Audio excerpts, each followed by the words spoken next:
Thank you for tuning in to another episode of Artist to Artist.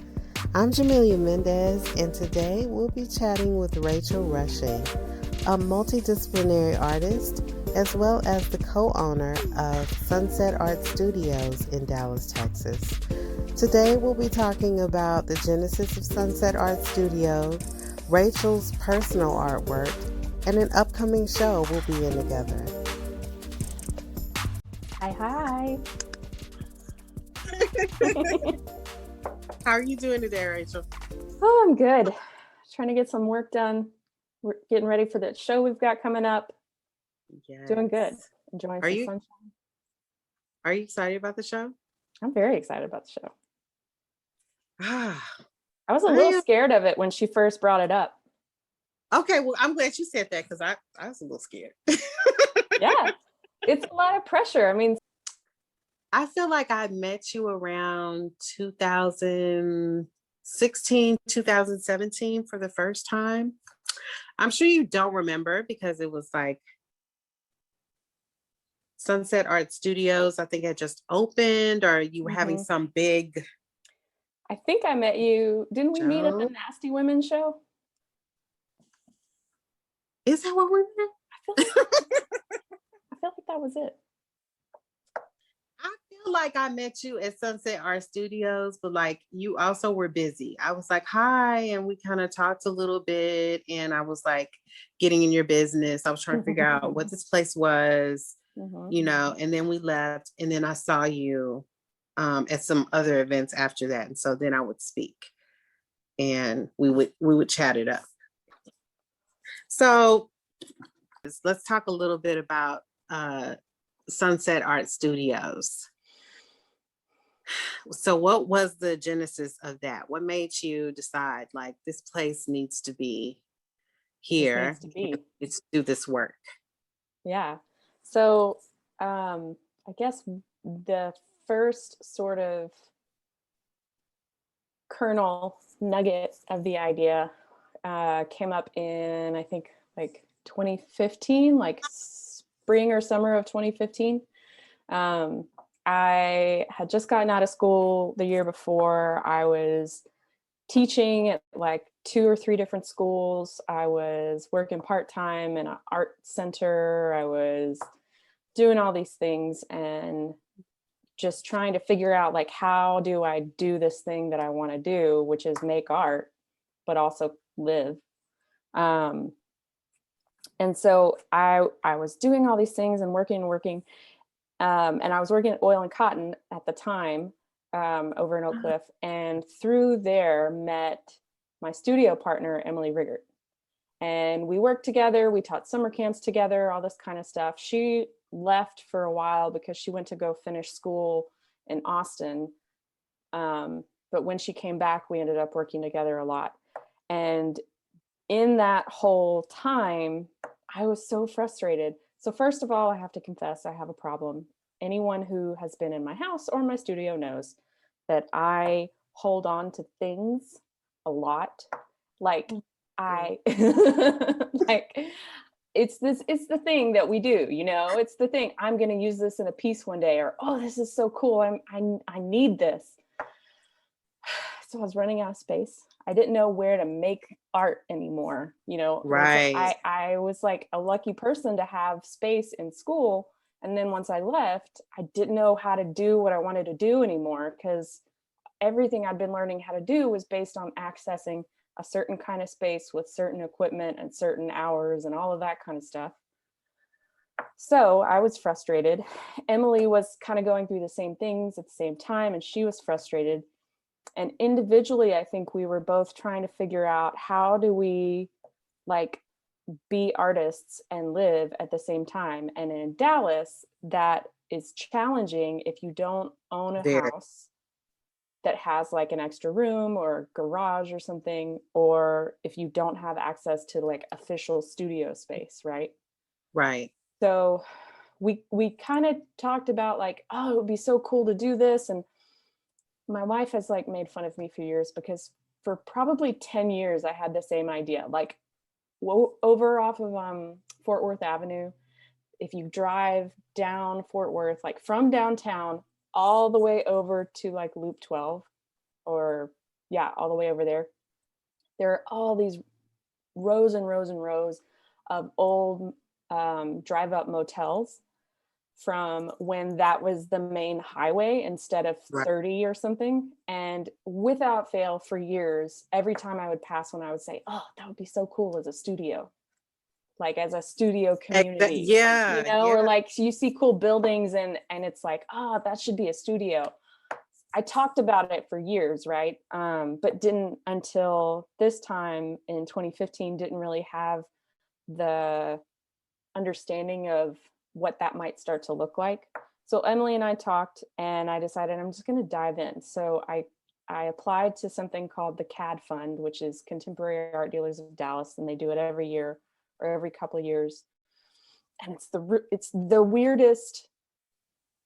weirdest application process, because you write your idea out and you submit it, and then if you're a finalist, it's like American Idol. There's a soup dinner that night, and all of the finalists have to go up on stage, and you have exactly 6 minutes to present your idea to the audience, and then the audience votes on you.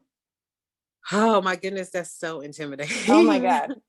I was like practicing. I had everything written down on my note cards for weeks. I was like, I'm going to get this down on time, because they'll also cut you off if you don't get it down in time. So I was just like going through, I was practicing on everybody I was working with. And so I presented that night and ended up winning. There was a really obnoxiously large check. Yes. But so that was like our startup money, basically. What they did was they took the money from all of the ticket sales and put all of it together into one big pot. And however many people show up, that's how big the check is. So that's cool, actually. It was weird to go through it, but it's like a cool setup. But so they handed me a big check at the end of the night, and then it was like, okay, I guess we're off. So we knew that we wanted to make studio space for artists to access studio space that the public could easily access, that was in a neighborhood where it could feel like it's just a part of life. That was right. kind of the rough idea we were starting with. So going through that, we had been eyeballing some property over on the west side of Oak Cliff that was right at the end of what used to be the Dallas streetcar line. So old school streetcar would go out to the suburbs and then bring everybody into the old downtown and stuff. And this particular one was the Sunset streetcar. And so that was originally, That's so cute. Yeah, right. And you still see that name everywhere in Oak Cliff. There's like Sunset Chiropractic and Sunset High School. So it's still all over the place. And so that's what we wanted to name the studio after. And then over the years, it kind of has grown. We've been doing the residency the entire time. Chesley Antoinette was our first resident in summer of 2016. And we do them every 2 to 3 months at a time since then. So I think we've had something like 18 residents maybe. Right. And that has been like, your residencies have been like a lifeline for a lot of Dallas-based Black female artists. And so what I want to ask you is, were you just organically like, okay, whoever may come, and if they're a good fit here, like that's fine? Or was it intentional? Did you intentionally want to really put a focus on Black female artists and give them a voice? It was a little bit of both. So when we first started, we, could only reach out to our network. I knew Chesley because I went to school with her. And we had probably the first year and a half or so of worth of artists were kind of a mixture. They were from all different kinds of media and stuff. But over time, we've never really paid for like advertising. We'll do like, we'll boost posts on Instagram or whatever, but not like billboards or anything. But the way that people found out about the residency was this very like word of mouth thing. And over time, we started paying attention to who was getting the residency, and it was a lot of white ladies. And we're in a neighborhood that's predominantly Latinx or African American, like we're in central to Right. South Oak Cliff. And so we just started looking around and realizing, this thing is happening and we can see it happening. So let's be a little more proactive about how to make sure this is actually accessible to everyone and that we're not Right. like by default excluding someone.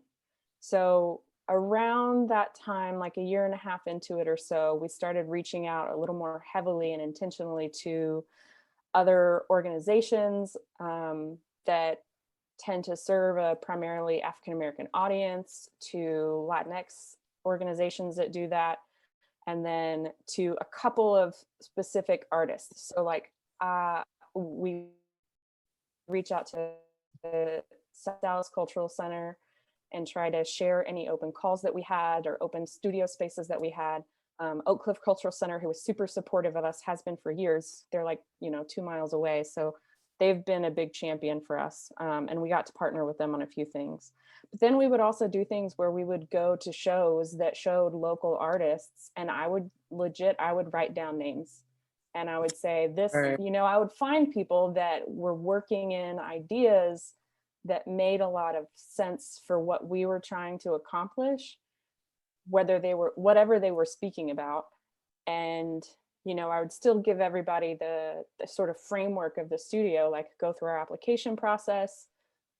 These are our requirements. Your work has to engage with the public somehow. You can't just hide in your studio. While that work Right. is valid, that's not what we're trying to do. And so it was kind of like a mixture of word of mouth and then those sort of like intentional processes where we're trying to just be more mindful of who we're actually reaching out to. And it's worked. I'm It glad. really, like, I've been to several shows there. Like at the end, you have the show for the artist that's in residence at the time, and they have been phenomenal. There have been some amazing, amazing artists.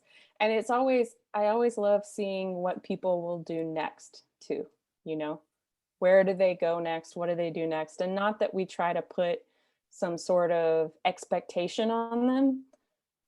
Like when we're looking at all these applications, which we don't get nearly as many as we wish we would get. Sometimes it takes a while, and it's kind of seasonal. Even though our application is always open, you can go Right. anytime. It tends to be spring and fall when people are looking for that kind of stuff. And it's never like a thing where we're like, you have to have this degree and you have to have this training and stuff like that. We're really looking for people who have the drive to affect change and make really Right. interesting artwork, right? And so the people who tend to do that tend to be people who are also going to go on to do other cool things. And it's always been really exciting to see what else they do next after they leave us and fly away. For the people that don't know, Sunset Art Studios, you guys have rooms Mm-hmm. upstairs, Mm-hmm. and then downstairs is what I consider your exhibit hall. Yeah. And how much of that do you think lends itself to the success, having a residency there? How much of that you think lends itself to the success of the show? I think some of that, depends on the kind of success that we're looking for.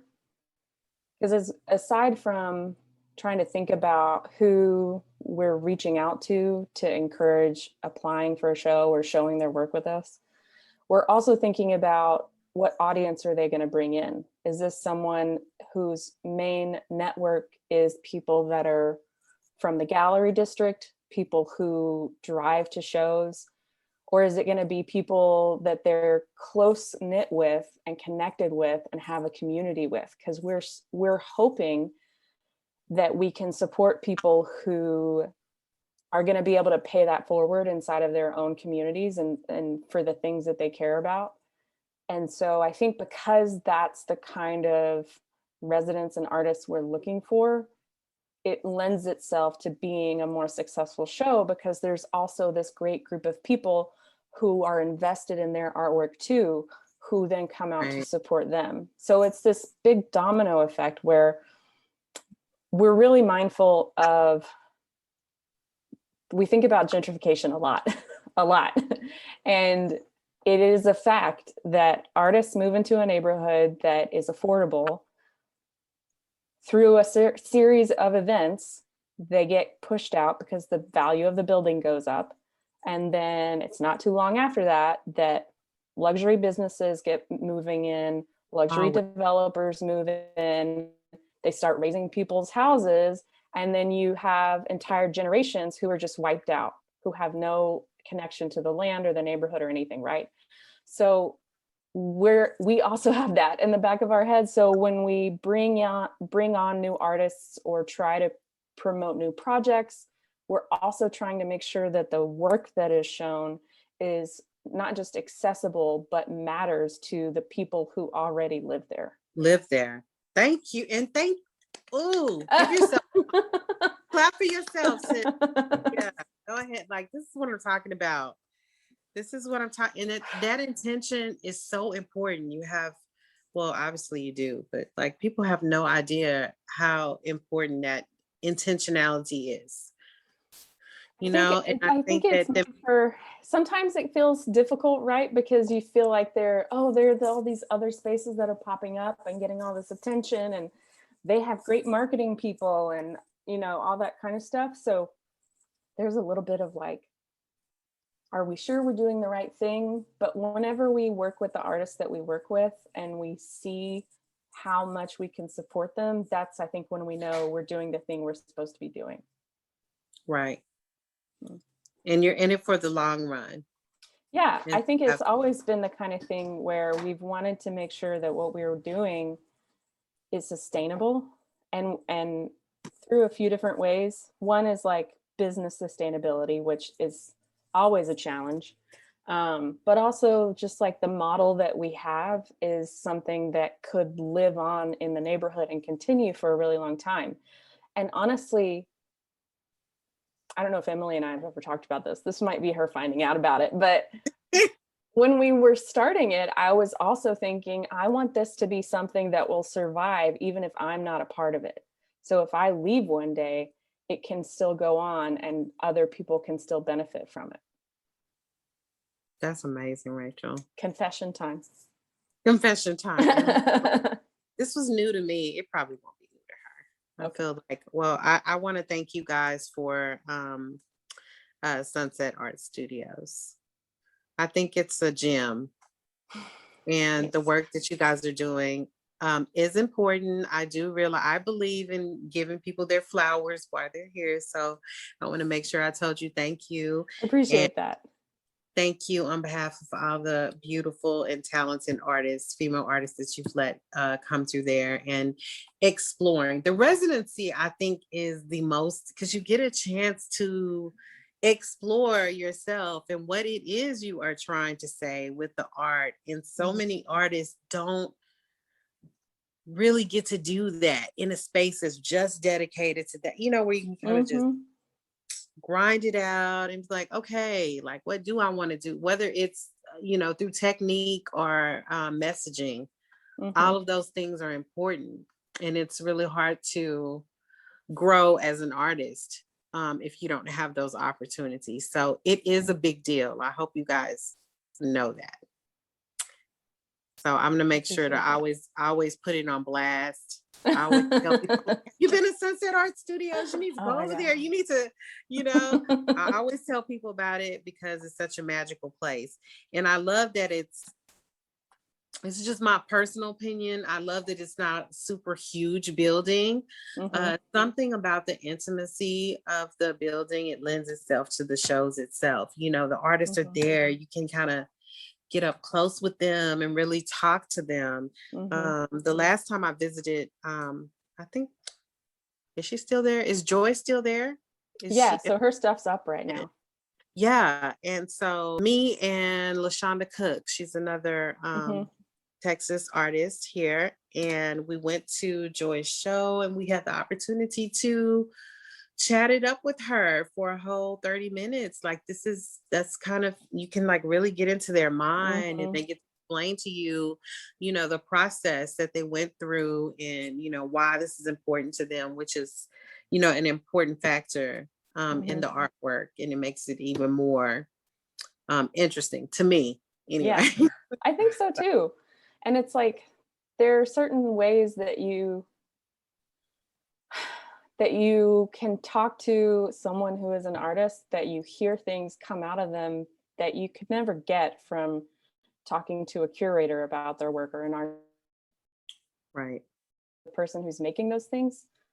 Because it's almost like, I mean, you know this, when you talk about your work, you're kind of discovering it the more you talk about it, you're kind of figuring out in that moment why it makes sense and why it's so important to you. Exactly. Exactly. So let's get into a little bit about your personal artwork. I want to know more about your artwork. What medium is sexy to you, and why? I like that kind of question. Yes.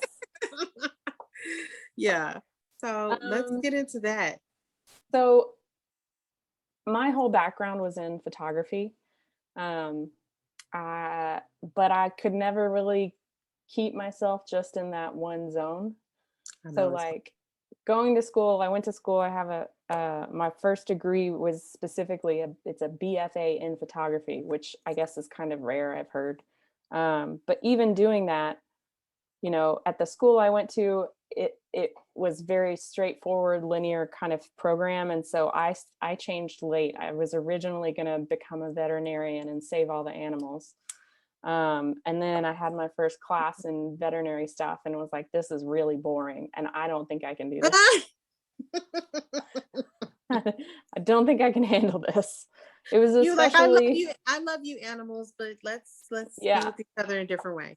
I mean, it was like what, an entire 4 or 5 months of memorizing note cards. And then there was one day where we didn't do that, but instead we like, I don't know if this is too much for your viewers. This might be a trigger warning, but we castrated a pig in class.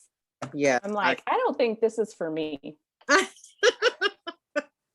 Yeah, So like, I was kind of done. okay. So I jumped over into photography.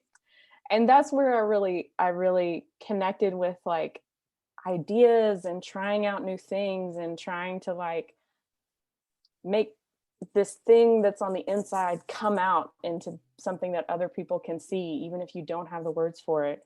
So I did that a lot, but then I also did a lot of printmaking. My entire last year, I was in all printmaking classes and I loved it. So much so that was the year. So I married my wife the day after I graduated from school, which was stupid. No one should ever do that. But we were like, oh, That's so much stress. so much stress. But we were like, oh, we're both artists. We're just going to do it all ourselves and it'll be so cute and amazing. It was also a lot of work. And she designed, and then I hand printed all of our invitations, all like 150 invitations. That's how deep I was into printmaking, of like, Oh, I can do wow. this. It was dumb. But I've always loved that process. And then moving on, I went to grad school here at UNT and did a lot of the same things, but started getting a little more into like, not sculpture, but like installation, where I was thinking a lot about spaces and how I could fill up a space. And it would usually start with like an image, but then build into like a kind of a whole experience you could go through.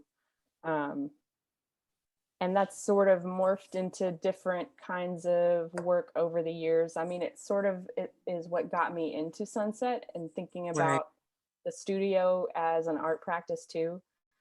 But then I still can't help but make other things. So like drawings or videos or Yeah. something like that. Yeah, it kind of goes a little all over the place. So like that behind me Same right here. there, drawing. Yeah, yeah. But I've also got a video I've been trying to figure out for a while that I'm working on. So yeah, it's a little all over the place. Reach into the choir. Yes. Preaching to the choir. Same thing. I just have to make. Let's talk Okay. a little bit about this show that we are in together, which I'm so excited to be in the show with you, by the I'm way. excited to be on the show with you. There are So so many amazing people that are in this show. I can't. I know, I think I liked it better when I didn't see the list.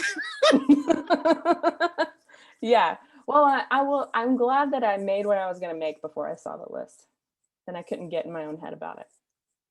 Yeah, the show that I'm talking about is it will be at the African American Museum. It's curated by Jennifer Cowley and it's called Tears.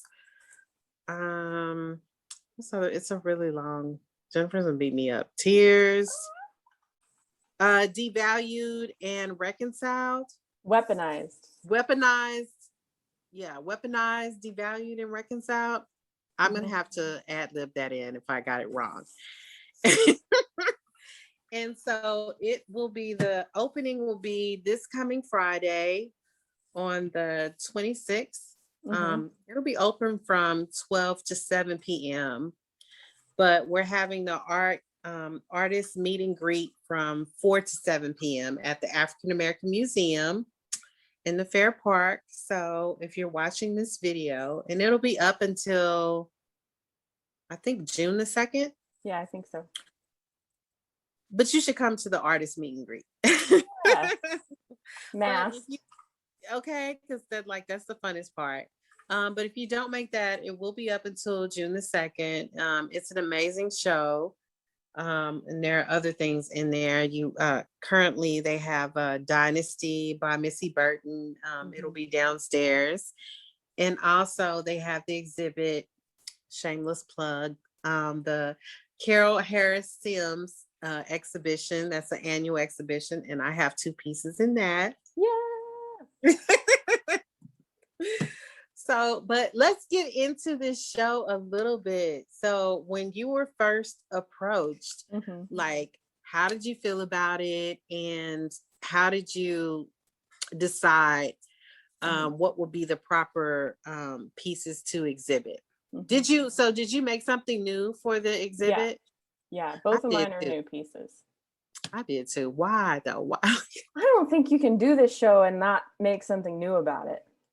The suffering that comes on when you have to make new pieces. Yeah. I was like, stop doing this to yourself, Jamelia. But yeah, you're right. This was such a very specific exhibit that I kind of feel like all of us probably did new pieces. I think so. Yeah.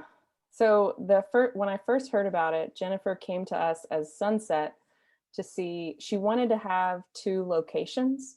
Yes. A satellite show as well, like somewhere else in Dallas. And the original location she had talked to couldn't do it. There was a schedule mix up, but they recommended Sunset.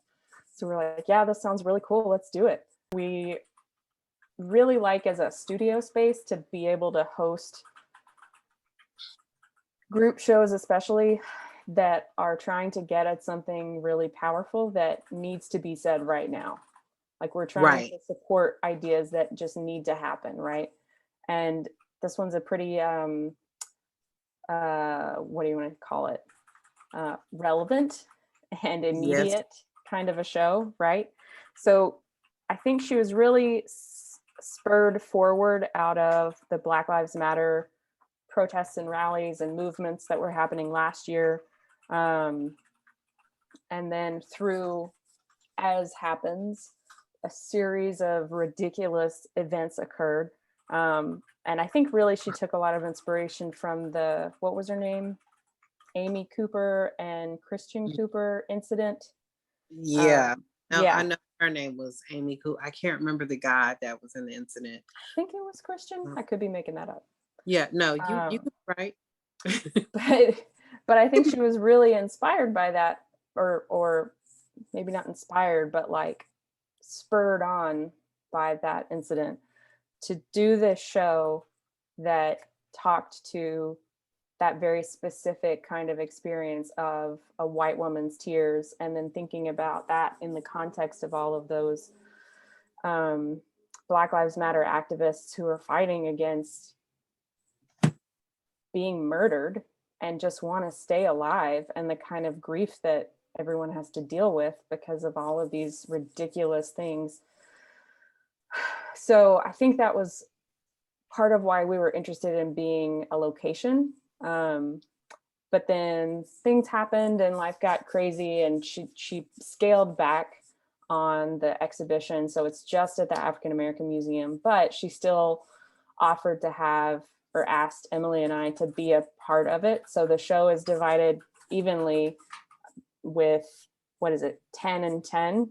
10 Well, Black women? it's grown. It's grown now? It's grown.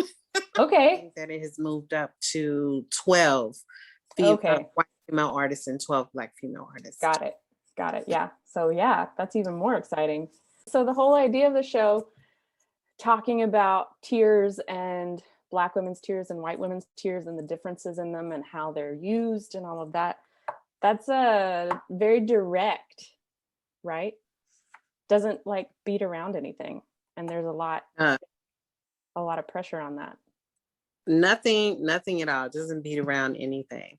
Yeah. So I knew that this idea was of looking at the sort of weaponized tears of white women and then the grief of Black women is not something that I think a lot of people have tried to address.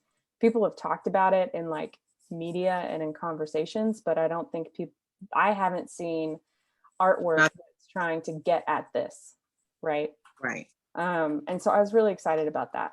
And then, through the process of making your work, you have to figure out, well, what is it that I have to add to this conversation? Or where am I even at in this conversation? And that was really where the things that I ended up making, that was really where those pieces came from, was trying to figure out where I'm at. I definitely found out that I thought I was at one place, but I am in another place. Yeah. Yeah. So what did you end up making? Do you want to talk about it? Does it need to be secret? Ooh.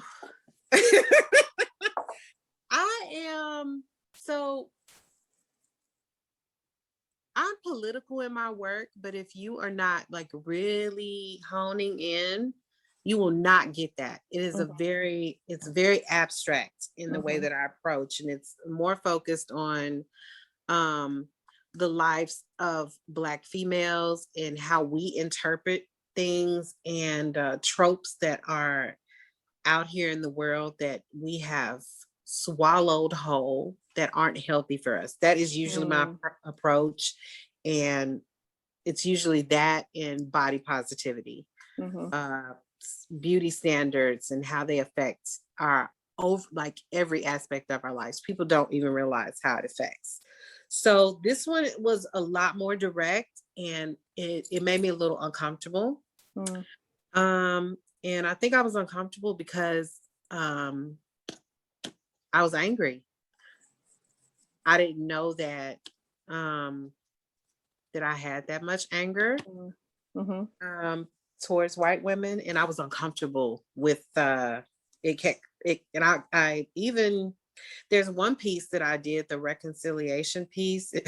But there's no reconciling in that piece, and I kept trying to like literally regress it with paint because I was so uncomfortable. Do you feel like that uncomfortableness with your own anger came from feeling like the show was putting you on the spot, or came from that sort of like, I feel like a lot of women have this thing where it's like, and especially Black women, because you're dealing with all of these stereotypes where we have this thing of, well, I can't get angry because then I won't be taken seriously, or I won't, there's like this sort of stifling of anger. Do you think it was coming from that, or more of just like being out on display in a way? I wasn't in the process of making it. I wasn't really thinking about it being out on display. It just kind of, I knew there was anger, I knew it was there, but I didn't know it was at that level. I was like, oh, Black women, we have to always be aware. Us expressing our anger is not cool. And a good, to be honest, the good part of time, it's not even anger. It's just culturally, like how we speak or our directness. It's most of the time I'm not, when I have been called angry, I was like, I wasn't angry at all, but okay. Because I'm a blunt person, period. Right. Yeah. So, and I've had they're trigger words, aggressive, you hurt someone's feelings. And I'm like, look, I'm, like, what are you talking about? I'm not a mean girl. Like, were we talking about elephants or are we talking about cotton candy? Like, what? I don't understand what you want me to do. It's in order to get ahead in the world. Yeah, it does kind of feel like we have to swallow a lot of our feelings. Even if we don't consider it anger, we have to try to project it in a way that, white society is telling us this is the way that you should be, when maybe this is just my damn personality, or I also have resting bitch face. So that could be some of it. But, yeah. I love how there's a name for the perception of a woman not smiling. That part. And it's been all my life. You should smile. You should. I was like, dude, I was over here singing a whole song in my head. Why are you? I'm happy. Like, I can't help my, just because I'm not smiling, it doesn't, in my head, there's music and art. It's a literal show all day long.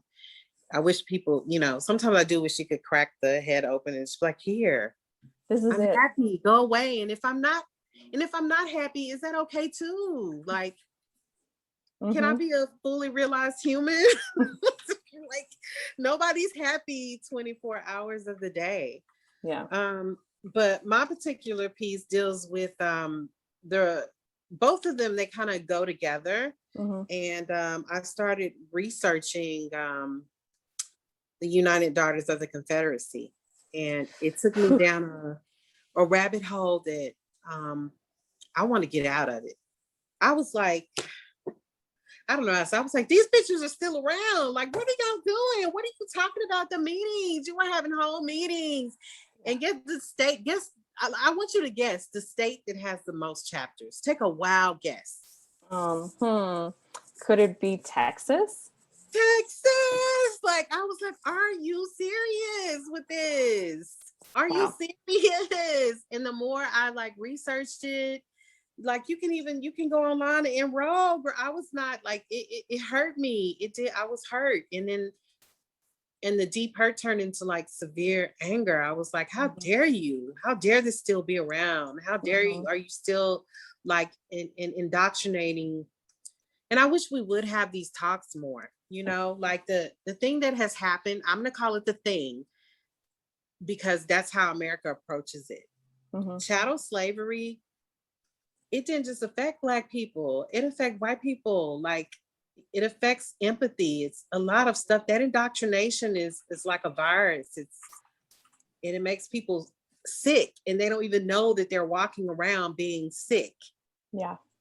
And it limits you. We have museums, but like we talk at each other. We don't talk to each other, and we don't discuss how we can make sure this doesn't repeat itself, and we don't make it like mandatory for our children to learn about it in the proper way without putting, rose-colored glasses on. Instead of us just saying, hey, like we had this shitty period, and we're trying it happened, and it's the effects of it are still, vibrating into America. And until we get to a point where we teach it and speak the truth about it, it's going to continue to be that you can't solve anything if you're not even willing to call it what it is. Right. There was a book I read last summer that I think you would probably be into. Maybe you've read it. Have you read White Metropolis? No. Tell me. I love to read though. I think you would be into it. So it's kind of like a response to this other book called The Accommodation. Have you heard of it? Okay. This one is crazy. It's a book by a guy who still writes for different news outlets in Dallas. And in it, he describes sort of like a history of Dallas through race. So looking at interactions of Black people and white people specifically, and talks about in the, I guess it was the 60s, how there were these bombings that were happening in Dallas where white people were bombing Black people, and then riots were happening because people were tired of it, and then, you know, insanity, just wild stuff. So this book, White Metropolis, is kind of a response to that, because this author was like, yes, all of that happened, but let's take a broader view, and we're going to look at it through race and religion. And so looking at how those things intertwine, it was really, really interesting. It starts all the way with the founding of Dallas to present day, and the sort of connections that he makes across lines of not just race, but like I said, religion, where he's connecting like anti-Semitism that Dallas has a history of, the sort of indoctrination that you're talking about through fundamentalist evangelicals, that then gets turned into, oh, well, if you want political change, that's sinful. You can't talk about that in church. That's a sin. You're not trusting God. So, you know, there's that was a really interesting book that talks about all that, and really kind of opened my eyes to all of the other facets that people are not connected, but really everything is like feeding into these big ideas. Yeah. Okay, so I'm gonna have to get my hands on. You're gonna have to get a copy of that. I'm gonna have to read that. Mm-hmm. So I'm hoping that, you know, like I'm hoping that the same type of conversation will happen Friday. I don't know. I'm really excited about it. I think I'm really interested to see how vulnerable everyone is going to be with the different things that everyone was working on. I mean, right. Some of my stuff I think ended up being some of it's a little bit abstract, and I tend to approach the things I make through this kind of like desire to sort of bend reality a little bit so that it's a little easier to think through, or maybe it's not easier, maybe it's more poetic or something, I don't know. Right. Where it's like there's almost like a filter to get through to what I'm trying to do. Like I need to push out through that filter. So I don't know, it's going to be interesting. There's a lot of thinking to make this stuff. A lot going on the inside that I'm hoping comes out. We will see. We'll see. We shall see. We shall see. Mm-hmm. Well, I am excited, and I was just honored to be asked and excited to be included. So thank you for that. And I'm so glad that you decided to say yes. Thank you for having me. I appreciate it. Wow, that was a good chat with Rachel. I hope you guys enjoyed it. Be sure to follow Sunset Art Studios on Instagram. And also, if you'd like to become a patron and contribute, they're also on Patreon. So check them out when you get a chance. Until next time.